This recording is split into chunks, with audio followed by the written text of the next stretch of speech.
Hi, my name is Janas, and I'm an Associate Director and Head of Investigative Toxicology at Alnylam. I would like to begin by thanking the LTS for selecting me as the recipient of this year's Young Investigator Award. Thank you for recognizing the innovative work we do at Alnylam to deliver the best RNA medicines to patients, and I'm very honored to accept this prestigious award on behalf of the talented Alnylam team. Today, I would like to share with you a summary of our work on advancing the safety and reach of RNAi therapeutics. Again, I'm very proud to accept the award on behalf of so many talented research and early development colleagues, past and present, who really made these discoveries possible. I would like to thank our scientific leadership for their support, guidance, and mentorship. I would also like to recognize past and present members of my team for their creativity, enthusiasm, hard work, and dedication. Also, a big shout out to Mark and Ivan, who championed with me some of our most important projects, including off-target safety and monomer de-risking. And last but certainly not least, none of our discoveries are possible without our excellent core functions. And I consider myself very lucky to get to work with such dedicated and creative teams every day. I will cover two topics today, optimizing the safety of liver-targeted GalNAc-SiRNA conjugates and translating these liver learnings into CNS-targeted siRNA conjugates. With our GalNAc-SiRNA conjugate platform, we have extensive human experience with encouraging results to date. For example, in our largest clinical studies to date of inclisiran, there was no evidence of liver injury, kidney, muscle, or platelet toxicity in a population of nearly 1,600 patients. However, there was a subset of our siRNAs for which we observed delayed onset, transient, generally mild and asymptomatic transaminase elevations in humans. These transaminase increases appear to be sequence specific and not platform-wide, as we have multiple programs such as inclisiran, where such elevations have not been observed to date. One of the examples of a program with transaminase elevations was ALN-AAT01. In a phase 1 study in healthy volunteers, there was dose-dependent and durable PD response with this compound, with increased levels of AAT knockdown as the dose was escalated from 0.1 to 6 mg/kg, with a nadir around 1 month post-dose. However, there was also a few subjects that showed the delayed onset and transient ALT signal at 3 and 6 mg/kg. Because this ALT signal was dose-dependent and because the onset around day 20 coincided with the onset of maximum risk loading as assessed by maximum PD, we hypothesized it may be caused by RNAi-mediated off-target effects. However, we really took a comprehensive approach to understand all potential contributors. And to this end, we explored 3 potential safety liabilities of the RNAi platform. 1, non-natural chemical modifications such as 2'-fluoro and phosphorothioate. 2, dysregulation of natural RNAi pathways such as microRNAs that utilize the same protein machinery as siRNAs. And 3, hybridization-based off-target effects, for example, microRNA like seed-based off-target activity. And on the next few slides, I will briefly summarize the results of our investigations into these 3 potential contributors to siRNA safety profiles. So let's start with monomer safety. Even though our conjugates are metabolically stabilized, non-natural monomers can potentially be still generated by nucleases as the siRNA is metabolized. These modified nucleotides would preferentially affect constitutively active mitochondrial polymerases that are characterized by poor selectivity and poor proofreading activity relative to nuclear polymerases. Incorporation of non-natural nucleotides into mitochondrial DNA or RNA may lead to mitochondrial toxicity. So first, we characterize the extent of 2'-fluoro monomer generation from siRNAs. In rats administered a single suprapharmacological dose of 30 mg/kg, or either of a less stable standard template chemistry siRNA, revusiran, or its enhanced stabilization chemistry version, TTRsCO2. In the liver, low micromolar levels of both 2'-fluoropurines and 2'-fluoropyrimidines were generated with the STC siRNA in blue. And this monomer generation was transient with a half-life of about 1 to 2 days, indicating that no accumulation is expected with weekly or less frequent dosing of siRNA. With ESC siRNA in purple, 2' fluoro monomer generation was minimized by at least 4-fold. In plasma and other tissues, only 2' fluoropyrimidines were detectable, indicating that 2' fluoropurines do not redistribute systemically after generation in the liver. And the concentrations of 2' fluoropyrimidines were again minimized with the ESC design by at least 8-fold. Very similar trends were observed in human trials with revusiran and TTRsCO2, where in fact no 2' fluoromonomers were detected in plasma or urine with the TTRsCO2 molecule. And here's a high-level summary of our 2' fluoromonomer safety evaluation. And we actually presented this work at OTS back in 2018 and subsequently published it in 2019.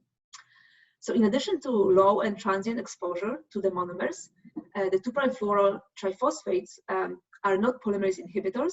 They are poor substrates for polymerases relative to endogenous NTPs. They did not cause obligate or non-obligate chain termination. They were well tolerated in the majority of cell types, and importantly, in a 2-year rat carcinogenicity study with the less stable STC siRNAs, there were no effects on tumor incidence, survival, and no apparent effects on mitochondrial function. And therefore, our data indicates that the 2' fluoro modification can be safely used, especially in metabolically stabilized GalNAc-SiRNAs to improve their potency and duration of activity. Next, we evaluated the PS linkage, where non-bridging oxygen is substituted with sulfur. And this work we published back in 2016. And at the time, there were reports that single-stranded 2' fluoro-modified oligonucleotides with a PS backbone are cytotoxic and cause DNA double-stranded breaks when transfected into cells in vitro. And we set out to investigate whether these single-stranded oligo effects were also true in the context of modified siRNAs. Using the COMET assay to assess double-stranded DNA breaks, we first recapitulated published reports that single-stranded 2' fluoro PS oligos cause double-stranded DNA breaks in vitro, but importantly, we did not observe the same effects with 2' fluoro PS siRNAs. And this is consistent with all siRNA GalNAc conjugates in our pipeline to date testing negative in the standard test battery for genotoxicity. Since both siRNAs and microRNAs use the same RNAi-induced silencing complex for activity, we then investigated the second potential safety concern, which is competition for risk loading with microRNAs, thus perturbing microRNA activity. And we employed 2 assays. In the first assay, we co-transfected various siRNAs at a high dose of 50 nanomolar and measured the impact on a luciferase reporter under the control of a natural abundant miR22 microRNA. As shown in this graph, there wasn't clear evidence that siRNA uniformly decrease microRNA activity by competing for loading into the risk complex, as some siRNAs cause an increase, decrease, or no change in miR22 activity.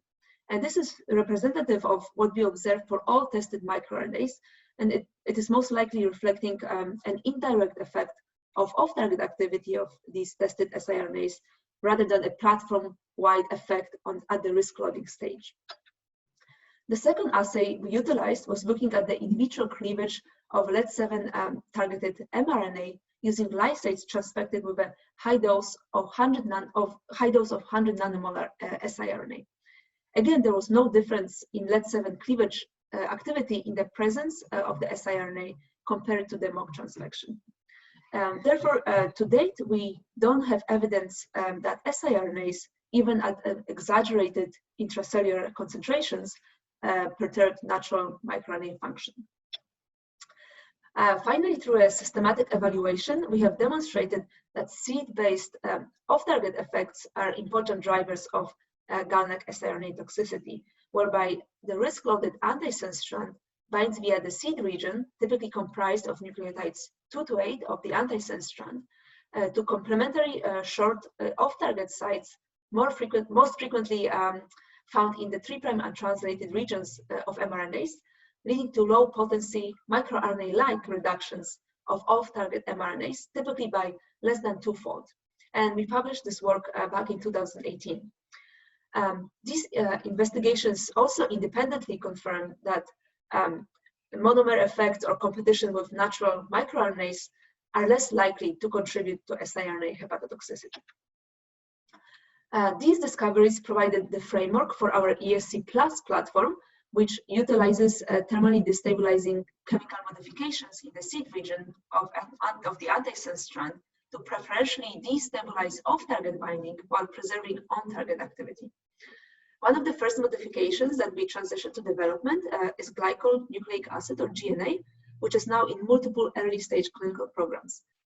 For more details on our ESC+ platform, please tune into a talk by my colleague Bassam Jada. We demonstrated that with ESC+ designs, we can minimize off-target activity and thus hepatotoxicity in rats. Here we are looking at liver RNA-seq in rats that received increasing doses of either the parent siRNA on top or its GNA-containing ESC+ version on the bottom at doses ranging from 3 to 120 mg/kg. First, importantly, the on-target activity was maintained with the ESC+ design as depicted by circled on-target gene. With the ESC parent, we observed dose-dependent increase in gene dysregulation as illustrated by increasing size of the colored cloud. And this gene dysregulation was significantly mitigated with the ESC+ design. And this reduction in noise correlated very well with significant reduction in histopathological finding compared to the parent ESC design. And recently, we were very happy to confirm that our ESC+ strategy translates into humans. Specifically, we evaluated the ESC+ versions of 2 siRNAs that previously showed ALT elevations in humans, namely AAT01 and HBV01. Here we are looking at AAT01 phase 1 data on the left and AAT02 on the right.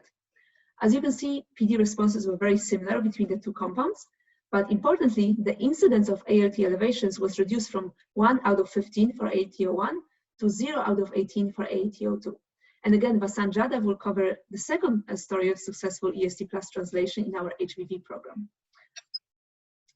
In summary, by molecular understanding of the issue, we were able to find the mitigation strategy translated successfully in humans. Now let's transition into a brief update on our CNS conjugate platform. Here's our evaluation of siRNA activity across CNS regions after a single intrathecal or IT injection in rat on the left or monkey on the right. In the right, we are looking at knockdown data compiled across multiple studies with SOD1 targeting toolkit siRNA at 0.9 milligrams at about 1 week post-dose. After a single IT dose, we see robust knockdown in the spinal cord and a bit more variable knockdown in the brain, with least robust activity in the striatum, perhaps as expected given the deep brain location of this region. In the monkey, we are looking at knockdown with APP targeting toolkit siRNA at 72 milligrams at about 1 month post-dose. After a single dose, we see a robust knockdown in spinal cord and brain, including the striatum. Therefore, our siRNA conjugate is active across CNS regions in rat and monkey. Now let's zoom into cellular level and look at siRNA distribution and activity across 5 major CNS cell types. To assess siRNA accumulation, we utilized immunohistochemistry for the siRNA, depicted in purple in these images. We see most pronounced siRNA accumulation in neurons, followed by astrocytes, endothelium, microglia, and least detectable siRNA in oligodendrocytes. To assess siRNA activity across these cell types, we designed siRNAs targeting transcripts that are uniquely expressed in each of these cell types. With this approach, we confirmed that siRNA is active in neurons, astrocytes, microglia, and oligodendrocytes by confirming activity of siRNAs targeting MAP2, GFAP, IBA1, and MBP transcripts respectively. Least activity was observed with siRNA targeting PCAM1, which is expressed in the endothelium. Therefore, at least in rat, we see siRNA activity in all major cell types of therapeutic interest, most notably neurons and glial cells.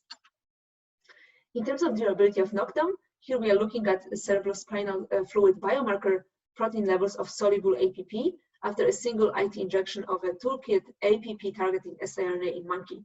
As you can appreciate, we see sustained target knockdown at least out to 6 months post-dose. And very importantly, by applying our liver safety learnings into our CNS platform, no test article related safety findings have been observed in rather all monkey non-clinical studies to date. I would like to end by thanking again the Alnylam team who continues our innovative work even during these challenging times, be it by Zoom or in our labs, while maintaining physical distancing and wearing PPE, of course. And we are looking forward to continuing to contribute to advancing the field of RNAi therapeutics. Thank you.